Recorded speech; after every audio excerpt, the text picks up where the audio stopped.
আদ্দিন হাসপাতালের লাইসেন্স বাতিল হয় রোগীর স্বজনরা হাহাকার করছিলেন, আর্তনাদ করছিলেন, কান্নাজড়িত কণ্ঠে নানাবিধ কথা বলছিলেন।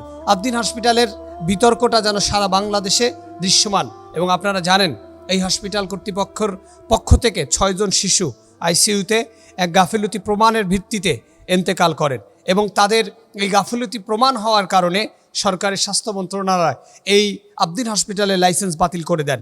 ফলশ্রুতিতে আদ্দিন হসপিটাল বন্ধ হয়ে যায় এবং সেখানে থাকা হাজার হাজার রুগীকে স্থানান্তরিত করা হয় বিভিন্ন জায়গায়। সেই জায়গাটাতে স্বজনরা আত্মচিৎকার করে বলছিল আমাদের কি হবে, এবং আদ্দিন কর্তৃপক্ষর এবং সেই সাথে সরকারের কাছে তারা উদাত্ত আহ্বান জানাচ্ছিল আপনারা ব্যবস্থা গ্রহণ করতেই হবে। কোনো অপরাধকে ছোট করে দেখার সুযোগ নেই, তবে সেই অপরাধের জায়গায় পুরো একটি জাতিকে হতাশায় ফেলার কোনো কারণ আসে না। আদ্দিন হসপিটালে হাজার হাজার রোগী কয়েকজনের ভুলের কারণে পুরো হসপিটালের সকল রোগীরা এক কঠিন ক্লান্তিময় মুহূর্ত পার করছে এবং যারা আজকে এখন পর্যন্ত বিভিন্ন জায়গায় আইসিইউতে বুকিং পায়নি, সেই দায়িত্ব কিন্তু সরকার গ্রহণ করতে পারেনি।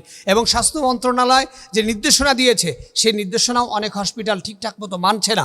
আকুতি কণ্ঠ, চোখের পানিতে যেন ভিজছে রাজপথ এবং কল্পনাহীন কান্নাজড়িত কণ্ঠে যেন এই রোগীর স্বজনেরা তারা যেন অসহায় আত্মসমর্পণ করছে, কারণ তাদের রোগীকে তারা বাঁচাতে চায়। আল্লাহ সুবহানাহু ওয়া তাআলা হায়াত কাকে কোথায় রেখেছেন জানি না, তবে আদ্দিন হসপিটালের ব্যাপারে অবশ্যই কর্তৃপক্ষর আরেকটু ভাবা উচিত ছিল।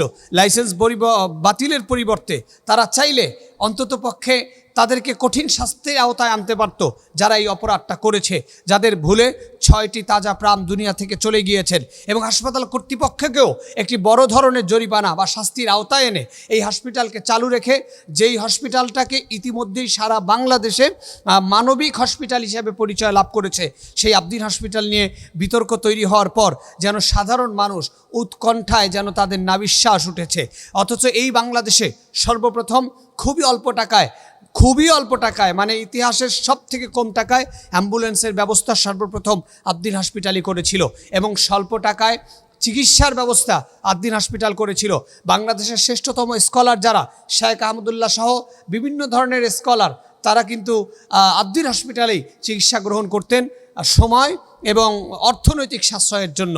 সেই আদ্দিন হসপিটাল আজকে বন্ধ হয়ে যাওয়ায় রোগীর আর্তনাদ, স্বজনদের আর্তনাদ। আমরা সরকারকে উদাত্ত আহ্বান জানাবো যথাযথ ব্যবস্থা গ্রহণের মাধ্যমে আদ্দিন হসপিটালকে আবার মানবিক হসপিটাল হিসেবে রূপান্তরিত করে আপনাদের তত্ত্বাবধানের মাধ্যমে, পর্যবেক্ষণের মাধ্যমে এই রাষ্ট্র জাতিকে ফিরে পাওয়ার জন্য আল্লাহ তাআলা যেন আমাদেরকে সেই উপকৃত হওয়ার তৌফিক দান করে। আমিন।